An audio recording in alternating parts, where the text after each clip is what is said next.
آیت کو تفصیلاً وضاحت کرتے ہوئے میں چند باتیں آپ کے سامنے عرض کرنے کی کوشش کروں گا۔ اللہ رب العالمین نے سورۃ الحجرات کے اندر ارشاد فرمایا کہ یا ایھا الناس انا خلقناکم من ذکر و انثی، اے دنیا کے لوگوں، اے سنسار کے لوگوں، اے دھرتی میں بسنے والوں انسانوں، ہم نے تم کو ایک ماں اور ایک باپ سے پیدا کیا، یعنی آدم اور حوا علیہ السلام سے۔ وَجَعَلْنَاكُمْ شُعُوبًا وَقَبَائِلَ لِتَعَارَفُوا، اور پیدا کرنے کے بعد ہم نے تم کو مختلف خاندانوں میں بانٹ دیا، مختلف قبیلوں میں بانٹ دیا۔ لِتَعَارَفُوا، تاکہ تم آپس میں محبت پیدا کرو، آپس میں تعارف پیدا کرو، آپس میں الفت پیدا کرو، آپس میں لگاؤ پیدا کرو، ایک دوسرے سے نفرت کرنے کے بجائے ایک دوسرے سے محبت کرنے کی کوشش کرو، نفرتیں بانٹنے کے بجائے محبت کا پیغام دینے کی کوشش کرو۔ آگے اللہ نے کہا کہ ان اکرمکم عند اللہ اتقاکم، کہ تم میں کا سب سے معزز انسان، سب سے باعزت انسان، سب سے پرہیزگار انسان، سب سے معتبر انسان، سب سے باسعادت انسان، سب سے خوش قسمت انسان، سب سے خوش نصیب انسان وہ ہے جو اللہ رب العالمین سے سب سے زیادہ ڈرتا۔ اللہ کے نزدیک وہ سب سے معزز نہیں ہے جس کے پاس بڑا بڑا ہوتا ہے۔ اللہ کے نزدیک وہ سب سے بڑا انسان وہ نہیں ہے جو باپ کا امام ہو، باپ کا سردار ہو۔ اللہ کے نزدیک سب سے معزز انسان، سب سے بڑا انسان، سب سے خوش نصیب انسان، اللہ نے کہہ دیا یہ اللہ کا حکم ہے، یہ کسی انسان کا قانون نہیں ہے۔ اللہ نے کہا کہ سب سے معزز انسان وہ ہے جو سب سے زیادہ ہم سے ڈرنے والا ہو۔ میرے بھائیوں، اس آیت کریمہ سے ہمیں سبق ملتا ہے، یہ درس ملتا ہے کہ انسانیت اور ساری کی ساری انسانیت دراصل ایک کنبہ ہے، ایک قبیلہ ہے، ایک خاندان ہے، ایک معاشرہ ہے، اور اس ایک قبیلے کو اور اس ایک معاشرے کو اللہ رب العالمین نے کئی خاندانوں میں بانٹا، کئی شعبوں میں بانٹا، کئی قبیلوں میں بانٹا، اور افراد قبیلہ کو، افراد خاندان کو اس بات کی تعلیم دی گئی کہ تمہارے درمیان جو رشتہ داری ہے، تمہارے درمیان جو رشتہ داری میں تم سے جس قدر نزدیک ہے، اس سے رشتہ داری کے تقاضے، اس سے محبت کے تقاضے، اس سے اتحاد کے تقاضے، اس سے محبت و الفت کے تقاضے بھی اسی قدر عظیم ہے، اسی قدر اہمیت کے حامل ہے۔ اللہ نے سورۃ النساء کی ابتدائی آیت میں اللہ نے کہا کہ یا ایھا الناس اتقوا ربکم الذی خلقکم من نفس واحدہ، اے لوگوں ڈرو اپنے اس رب سے جس نے تمہیں ایک جان سے پیدا کیا، وخلق منها زوجها، اور اس ایک جان سے اس کا جوڑا بنایا، یعنی آدم علیہ السلام سے حوا علیہ السلام کی تخلیق، وبث منهما رجالا كثيرا ونساء، اور آدم و حوا علیہ السلام سے بہت سارے مرد اور بہت سارے عورتیں پیدا کی، وبث منهما رجالا كثيرا ونساء واتقوا الله الذي تساءلون به والارحام، ڈرو اس رب سے جس کا واسطہ دے کر تم آپس میں ایک دوسرے سے مانگا کرتے ہو، والارحام، اور رشتہ داری کو کاٹنے سے بچا کرو، یہ رشتہ داروں کے درمیان پھوٹ ڈالنے سے بچا کرو، یہ فساد مچانے سے بچا کرو۔ ان اللہ کان علیکم رقیبا، یہ اللہ رب العالمین ہمیشہ دیکھتا ہے، یا اللہ رب العالمین تمہارا نگران ہے، یا اللہ رب العالمین تمہارا نگہبان ہے، دن کو بھی دیکھتا ہے، رات کو بھی دیکھتا ہے، ہمیشہ دیکھتا ہے، تمہاری ساری حرکتوں کو نقل کرتا ہے۔ میرے بھائیوں، یہ سورۃ النساء کی یہ ابتدائی آیت اور پہلی آیت نکاح میں پڑھی جاتی ہے. ہر محفل نکاح کے اندر خطیب اور قاضی یہ آیت ضرور پڑھتا ہے، کیونکہ محفل نکاح کے اندر ایک نئے خاندان کی بنیاد پڑتی ہے، ایک میاں بیوی کی زندگی کا آغاز ہوتا ہے. اور اللہ رب العالمین اس محفل سے انسانیت کے آغاز کو یاد دلاتا ہے کہ جیسے آج ایک لڑکا اور ایک لڑکی جو ایک دوسرے سے اجنبی تھے، ایک دوسرے کو پہچانتے نہ تھے، ایک دوسرے کی ملاقات نہ تھی، آج ایک دوسرے سے آشنا ہونے جا رہے ہیں، ایک نئے خاندان کی بنیاد پڑ رہی ہے، ایک نئی زندگی کا آغاز ہو رہا ہے. اسی طرح انسانیت کا آغاز بھی ہوا تھا حضرت آدم علیہ السلام اور حضرت حوا علیہ السلام سے. میرے بھائی کہنے کا مقصد یہ ہے کہ اگر جس وقت یہ انسانیت کی تخلیق کا آغاز ہوا، یعنی آدم و حوا علیہ السلام سے، اگر ان دونوں کے اندر، ان دونوں کے درمیان، ان دونوں کے بیچ اگر الفت و محبت قائم نہ ہوتی، اتحاد نہ ہوتا، محبت نہ ہوتی، یہ دنیا انسانوں سے خالی نہ ہوتی. اس دنیا کے اندر آپ کو انسان نظر نہیں آتا، نہ بچے نظر آتے، نہ بوڑھے نظر آتے، کوئی انسان آپ کو نظر نہ آتا. تو میرے بھائیوں، رشتہ داروں کے درمیان محبت بہت بڑی چیز ہے.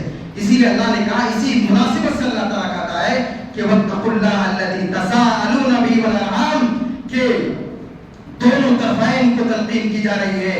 ایک نیا رشتہ وجود میں آ رہا ہے، ایک نیا کنبہ وجود میں آ رہا ہے، ایک نیا خاندان وجود میں آ رہا ہے. دو اس لفظ وَاتَّقُوا اللَّهَ الَّذِي تَسَاءَلُونَ بِهِ وَالْأَرْحَامَ، جس کا واسطہ دے کر تم آپس میں ایک دوسرے سے ڈرتے ہو، وَالْأَرْحَامَ، اور رشتہ داری کو کاٹنے سے بچا کرو. میرے بھائیوں، آج ہمارے پاس ایک بنا بنایا خاندان ہے، ہمارے پاس ایک معاشرہ ہے، لیکن ہمارے اندر یہ جرأت نہیں ہے کہ ہم خاندان کو سنوارنے کے ساتھ ساتھ، خاندان کو ایک بہترین راہ دکھانے کے ساتھ ساتھ، خاندان کی بہترین رہنمائی کے ساتھ ساتھ ایک اچھے معاشرے کی تشکیل دے. یہ ہمارے اندر توفیق نہیں ملتی، یہ ہمیں اللہ تعالیٰ توفیق نہیں دیتا. آج ہمارا دل سیاہ ہو گیا ہے. میرے بھائیوں، میں آپ کو بتانا چاہتا ہوں کہ ہمارے پاس جو خاندان ہے، یہ ہمارے پاس ایک قوت کی شکل میں ہے، یہ ہمارے اور آپ کی ایک طاقت ہے، ہمارے اور آپ کا ایک سہارا ہے.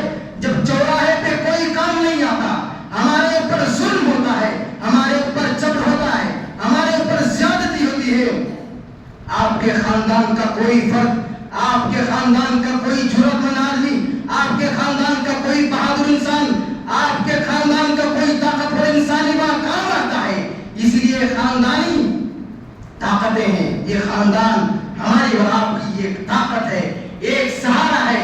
اس کو محفوظ رکھے، اس کو طاقت سمجھ کر کے، اس کو وصول سمجھ کر کے، اس کو ہمیں زندگی کا لائحہ عمل سمجھ کر کے اس کی حفاظت اور نگرانی کرنے کی کوشش کریں. میرے بھائیوں، اور یہ خاندانی رشتے ددھیال، ننھیال اور سسرال، ان تین رشتوں پر مشتمل ہوتا. ان تینوں قسم کی ذمہ داری ہمارے اوپر عائد ہوتی ہے، اور یہ مومن کی علامت ہے اور ایمان کا تقاضا بھی ہے. میرے ساتھیوں، جب تک صالح خاندان وجود میں نہیں آئے گا، آپ دنیا کا جائزہ لیں، جب تک صالح خاندان وجود میں نہیں آئے گا، جب تک دیندار خاندان وجود میں نہیں آئے گا، تب تک صالح معاشرہ وجود میں نہیں آئے گا. اسلام یہ چاہتا ہے کہ ہمارا سماج مثالی ہو، ہمارا معاشرہ مثالی ہو. اور یاد رکھو، معاشرہ اس وقت تک مثالی نہیں ہو سکتا جب تک کہ خاندان صالح نہ بنے. اس لیے خاندانی نظام جتنا مضبوط اور مستحکم رہے گا، خاندانی نظام جتنا توحید ہوگا، خاندانی نظام کے اندر جتنی توحید ہوگی، جتنی دینداری ہوگی، معاشرے کے افراد میں بھی اسی قدر تعلقات میں گہرائی ہوگی، دینداری پیدا ہوگی، قربتیں ہوگی. اسی لیے شریعت کہتی ہے کہ اپنے خاندانی نظام کو صحیح رکھو، اپنے خاندان سے بگڑتے ہوئے تعلقات کو فوراً بنانے کی کوشش کرو. اس لیے کہ خاندان مثالی رہے گا، بنایا رہے گا. ایسے خاندان سے وجود میں آنے والا معاشرہ ایک مثالی معاشرہ کہلائے گا. میرے بھائیوں، مومن کی خاصیت یہ ہے، مومن کا خاصہ یہ ہے، اگر ہم ایمان والے ہیں، اگر ہم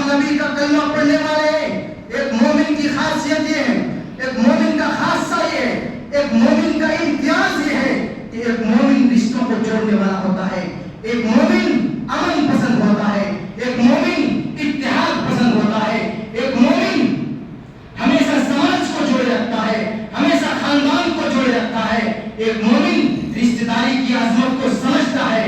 اور قرآن مجید ہمیں رشتہ داری کی عظمت کو سکھاتا ہے. اور قرآن مجید کی کتنی آیتوں میں اللہ رب العالمین نے اہل ایمان کا تعارف اس حیثیت سے کروایا. ایک آیت میں اللہ نے کہا کہ والذین یصلون ما امر اللہ به ان یوصل ویخشون ربهم ویخافون سوء الحساب. کہ اہل ایمان کون ہے؟ اللہ کے بندے کون ہیں؟ اللہ نے ڈنکے کی چوٹ میں کہا کہ اللہ کے بندے وہ ہے، اہل ایمان وہ ہے، دیندار وہ ہے جو جن رشتوں کے اللہ رب العالمین نے جوڑنے کا حکم دیا ان رشتوں کو جوڑا کرتے ہیں. وَيَخَافُونَ وَيَخْشَوْنَ رَبَّهُمْ اور اپنے رب سے خوف کرتے ہیں. وَيَخْشَوْنَ رَبَّهُمْ وَيَخَافُونَ سُوءَ الْحِسَابِ اور کل حشر کی عدالت میں برے حساب سے بھی ڈرتے ہیں. اور میرے بھائیوں، قرآن مجید رشتہ توڑنے کو، خاندانوں کے درمیان یہ دوریاں پیدا کرنے کو، فساد مچانے کو، فساد برپا کرنے کو بہت بڑے فساد سے تعبیر کرتا ہے. اور اہل علم جانتے ہیں کہ فساد فی الارض کی بڑی مذمت کی ہے شریعت نے. اور فساد فی الارض کی جو شکلیں ہیں ان میں سے ایک بہت بڑی شکل یہ ہے کہ رشتہ داروں کے درمیان پھوٹ ڈالا جائے، رشتہ داروں کے درمیان دوریاں پیدا کی جائے، خاندانوں کو تقسیم کیا جائے، معاشرے کو تقسیم کیا جائے، خاندانی افراد کو برائی کے کام میں بھڑکایا جائے. میرے بھائیوں، اس کی بڑی مذمت کی ہے. اور اللہ رب العالمین نے سورہ محمد کے اندر اللہ نے کہا کہ فَهَلْ عَسَيْتُمْ إِن تَوَلَّيْتُمْ أَن تُفْسِدُوا فِي الْأَرْضِ وَتُقَطِّعُوا أَرْحَامَكُمْ. بدکردار انسانوں سے مخاطب ہو گئے، منافقوں سے مخاطب ہو گئے، نافرمان انسانوں سے مخاطب ہو گئے، گناہگار انسانوں سے مخاطب ہو گئے. اللہ نے کہا کہ فَهَلْ عَسَيْتُمْ إِن تَوَلَّيْتُمْ أَن تُفْسِدُوا فِي الْأَرْضِ وَتُقَطِّعُوا أَرْحَامَكُمْ کہ اگر تم زمین میں صاحب اختیار بن جاؤ گے، اگر تمہیں زمین میں عہدہ مل جائے گا تو تم زمین میں فساد مچاؤ گے. کیسے فساد مچاؤ گے؟ وَتُقَطِّعُوا أَرْحَامَكُمْ رشتہ داروں کے درمیان پھوٹ ڈال کر فساد مچاؤ گے، خاندانوں کو تقسیم کر کے فساد مچاؤ گے، خاندانی افراد کے درمیان تم برائی اور نفرت کو بانٹنے کی کوشش کرو گے. اور اس کے بعد اللہ رب العالمین نے بہت بڑی وعید سنا دی. اللہ نے کہا اولئک الذین لعنہم اللہ، یہی وہ لوگ ہیں، یہ وہ بدقسمت انسان ہیں جن پر اللہ رب العالمین کی لعنت ہے. اور لعنت کوئی معمولی بڑی بات نہیں ہے. ہمیں تو گناہوں کا احساس نہیں ہے، ہمیں تو لعنت معمولی سی لگتی ہے، لیکن لعنت بہت بڑی چیز ہے، بہت بڑی چیز ہے. ہر قسم کی رحمت سے دوری، ہر قسم کی اللہ رب العالمین کے فیضان رحمت سے محرومی. میرے بھائیوں، اس لیے آپ اپنے خاندانوں کے درمیان، آپ اپنے اہل خانہ کے درمیان نفرتوں کو بانٹنے کی کوشش نہ کریں. آپ محبت کا پیغام دیں. یہ 2 دن کی زندگی ہے، کب تک کی زندگی ہمیں نہیں معلوم، لیکن جیسے جیسے یہ وقتی پڑاؤ ہے، یہ عارضی ٹھکانہ ہے، وَمَا الْحَيَاةُ الدُّنْيَا إِلَّا مَتَاعُ الْغُرُورِ ہے. اس دنیا کا ہر سامان، اس دنیا کی ہر چیز، اس دنیا کے لبھانے والی ہر شے یہ دھوکے باز ہے، یہ آپ کو دھوکے میں ڈالنے والی چیز ہے. اس لیے آپ اپنے خاندانوں کے درمیان، آپ انسانیت کے درمیان، آپ اپنے اہل خانہ کے درمیان، آپ بھائیوں کے درمیان، آپ اپنی بہنوں کے درمیان رشتہ داری کا اچھا پیغام دے، محبت کا پیغام دے، اتحاد کا پیغام دے کہ ہم تمہارے ساتھ ہیں، تمہارا کوئی بال بیکار نہیں کر سکتا. میرے بھائیوں، اللہ کے نبی صلی اللہ علیہ وسلم کی زندگی کا مطالعہ کیجئے، پیارے نبی کی حیات طیبہ کا مطالعہ کیجئے، جو ہمارے آئیڈیل ہیں، جو ہمیں صراط مستقیم پر گامزن کرنے کے لیے نہ جانے کتنی قربانیاں پیش کی ہیں. پیارے نبی کی حیات طیبہ کا مطالعہ کیجئے، کیسے کیسے آپ نے رشتہ داری کو نبھایا ہے، کیسے کیسے آپ کی زندگی میں اس رشتہ داری کے تعلق سے آزمائشیں آپ نے برداشت کی ہے. جب سورۃ الشورى کی آیت نازل ہوئی، وَأَنذِرْ عَشِيرَتَكَ الْأَقْرَبِينَ، کہ اے پیغمبر اپنے رشتہ داروں کو ڈرا دیجئے.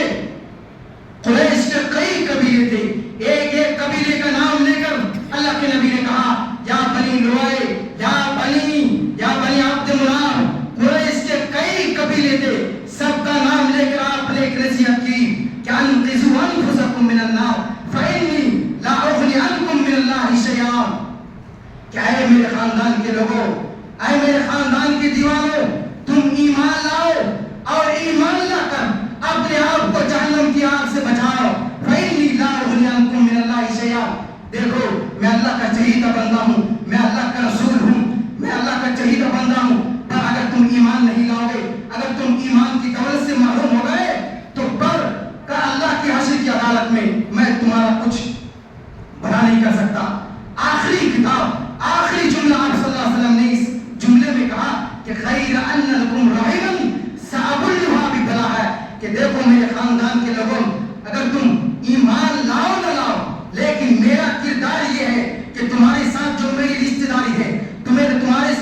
اور ہمارے تمہارے درمیان جو رشتہ داری ہے، جو الفت و محبت ہے، رشتہ داری کی اس تقاضے کو میں زندگی کی آخری سانس تک نبھا کر چلتا رہوں گا۔ میرے بھائیوں، دشمنان رسول بھی اس چیز کو جانتے تھے کہ اللہ کے نبی صلی اللہ علیہ وسلم کے پاس رشتہ داری کا کتنا پاس و لحاظ تھا۔ جب اللہ کے نبی صلی اللہ علیہ وسلم جب کی بددعا سے مشرکین مکہ پر 50 سال مسلط ہوئی اور ابو سفیان جو بہت بڑے دشمن تھے، ابھی دولت ایمان سے محروم تھے، ابھی ایمان نہ لائے تھے، دشمنوں کی سب میں سب سے بڑے دشمن تھے، سب اول کے دشمن تھے، اللہ کے نبی صلی اللہ علیہ وسلم کے پاس آیا اور کہنے لگے کہ اسألک باللہ والرحیم، کہ اے محمد یہ اہل مکہ آپ کی بددعا سے اہل مکہ بھوکمری کے شکار ہیں، آپ دعا کر دیں۔ میں سب سے پہلے اللہ کا واسطہ دیتا ہوں، دوسرے نمبر پر میں رشتہ داری کا حوالہ دیتا ہوں، رشتہ داری کا واسطہ دیتا ہوں، آپ دعا کر دیں کہ یہ بھوکمری کے بادل میں اہل مکہ سے چھڑ جائے۔ دیکھیں رشتہ داری کی شریعت کے اندر کتنی اہمیت ہے کہ ابو سفیان جو سب سے بڑے دشمن ہوتے ہوئے اللہ کے نبی صلی اللہ علیہ وسلم کے پاس آتے ہیں اور اللہ کا واسطہ دینے کے ساتھ ساتھ رشتہ داری کا واسطہ دے رہے ہیں، اس سے رشتہ داری کی عظمت کا پتہ چلتا ہے۔ اور شریعت بھی کہتی ہے کہ تمہارا رشتہ دار گمراہ صحیح، تمہارا رشتہ دار گمراہ صحیح، تمہارا رشتہ دار بددیانت صحیح، تمہارا رشتہ دار بد کردار صحیح، تمہارا رشتہ دار منافق صحیح، لیکن اس سے رشتہ داری کے کچھ تقاضے ہیں جنہیں نبھا کے چلنا پڑتا ہے۔ حضرت اسماء بنت ابی بکر رضی اللہ عنہا اللہ کے نبی صلی اللہ علیہ وسلم کے پاس آئی اور اللہ کے نبی صلی اللہ علیہ وسلم سے سوال کر بیٹھی کہ یا رسول اللہ، میری ماں آئی ہے، کافر ہے، وہ مشرک ہے، کیا میں اس کے ساتھ حسن سلوک کروں؟ کیا میں اس کے ساتھ صلہ رحمی کے تقاضے پورے کروں؟ تو اللہ کے نبی نے کہا سلی امکی، اپنی ماں کے ساتھ حسن سلوک کرو۔ میرے بھائیوں، اور اگر آپ کے والدین اگر مشرک ہیں، گمراہ ہے، اگر آپ کے والدین اگر بدعتی ہیں، دین کے راستے سے بھٹکے ہوئے ہیں، اگر دین کے معاملے میں اس کی اطاعت نہ کرو، توحید اور شرک کے معاملے میں اس کی اطاعت نہ کرو، لیکن اللہ نے کہا وَصَاحِبْهُمَا فِي الدُّنْيَا مَعْرُوفًا، دنیاوی معاملات میں اسی رشتہ داری کے کچھ تقاضے ہیں جنہیں نبھا کے چلنا پڑتا ہے۔ لیکن آج ماں باپ کے ساتھ جو رویہ ہے، آج اولاد کا ماں باپ کے ساتھ جو سلوک ہے، واقعی بڑے قابل مذمت ہے شریعت کے اندر۔ میرے بھائیوں، یہ ماں کے قدموں کے تلے جنت ہے، آپ اس کو سوچ سمجھ کر زندگی گزارو۔ آپ دنیا کے اندر ڈھیر بننے کی کوشش نہ کرو، دنیا کے اندر دلیری مت دکھاؤ، آپ بڑے ہو، اپنے قدم پہ کھڑے رہو، لیکن اللہ کے واسطے اللہ کے سامنے نگاہیں جھک کر بات کرو۔ میرے بھائیوں، حضرت عمر رضی اللہ عنہ کے پاس ایک لباس آیا، ایک ایسا لباس تھا جو ایک مومن کے لیے اس کا پہننا مناسب نہیں تھا۔ رشتہ داری کی کتنی اہمیت ہے آپ اس واقعے سے پتہ لگا سکتے ہیں، اندازہ لگا سکتے ہیں۔ حضرت عمر رضی اللہ عنہ کے پاس وہ لباس آ گیا، لباس آنے کے بعد حضرت عمر نے اس کو واپس نہیں کیا، رجوع نہیں کیا۔ حضرت عمر نے کیا کیا؟ مکے میں اس کا ایک رشتہ دار تھا، اس کا ایک بھائی تھا جو کافر تھا، اس بھائی کے حق میں ہدیے کے طور پر پیش کر دیا۔ تو کہنا یہ ہے کہ رشتہ داری اتنی عظیم چیز ہے کہ آپ کا رشتہ دار گمراہ صحیح، لیکن رشتہ داری کے کچھ تقاضے ہوتے ہیں جنہیں نبھا کے چلنا پڑتا ہے۔ میرے بھائیوں، یہ رشتہ داری ہمیں اللہ سے قریب کرتی ہے، یہ رشتہ داری اللہ سے قربت کا بہت بڑا ذریعہ ہے۔ جب رشتہ داری کو اللہ نے پیدا کیا، رشتہ داری نے کہا کہ الا من وصلنی وصلہ اللہ ومن قطعنی قطعہ اللہ، کہ جو مجھ سے جڑے اللہ اس سے جڑ جائے، اور جو مجھے توڑے، جو مجھے دھتکارے، اللہ کی رحمت بھی اس سے منہ پھیر لے۔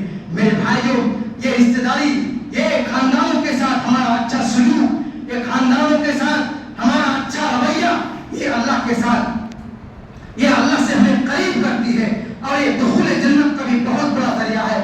عبداللہ بن سلام رضی اللہ عنہ فرماتے ہیں کہ اللہ کے نبی صلی اللہ علیہ وسلم مکے سے ہجرت کر کے پہلے پہل جب مدینہ تشریف لے گئے تو جو پہلی پہل ہے، عبداللہ بن سلام نے کہا کہ پہلی پہل جو میری بات اللہ کے نبی کی جو میری بات سماج سے ٹکرائی وہ یہ حدیث تھی کہ یا ایھا الناس افشوا السلام واطعموا الطعام وصلوا الارحام وصلوا باللیل والناس نیام تدخلوا الجنة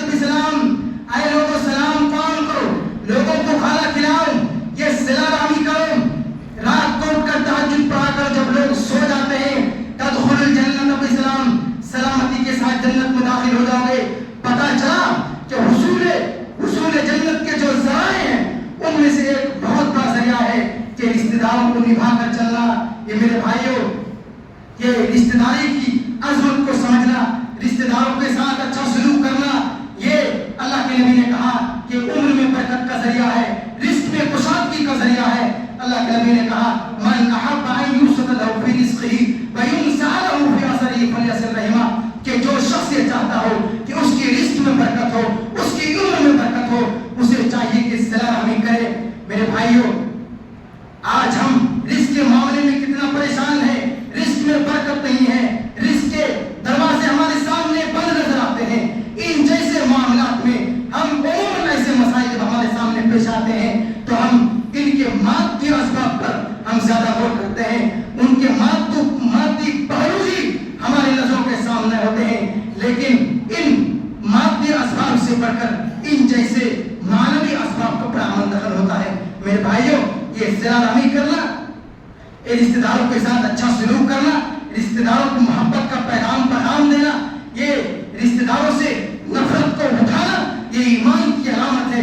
اللہ کے نبی نے کہا کہ من کان یؤمن باللہ والیوم الاخر فلیصل رحمہ، کہ جو شخص حقیقی معنوں میں اللہ اور یوم آخرت پر ایمان رکھتا ہو اسے چاہیے کہ صلہ رحمی کرے۔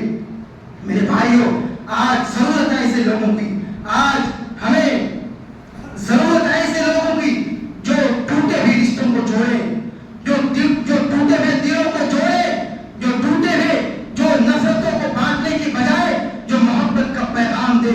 میرے بھائیوں ورنہ ہمارا انجام بہت بڑا ہونے والا ہے۔ اللہ کے نبی صلی اللہ علیہ وسلم نے کہا کہ لا يدخل الجنت قاتل، کہ رشتہ داری کو کاٹنے والا، رشتہ داروں کے درمیان پھوٹ ڈالنے والا کبھی جنت میں نہیں جائے گا۔ میرے بھائیوں میں آخر میں اللہ رب العالمین سے دعا ہے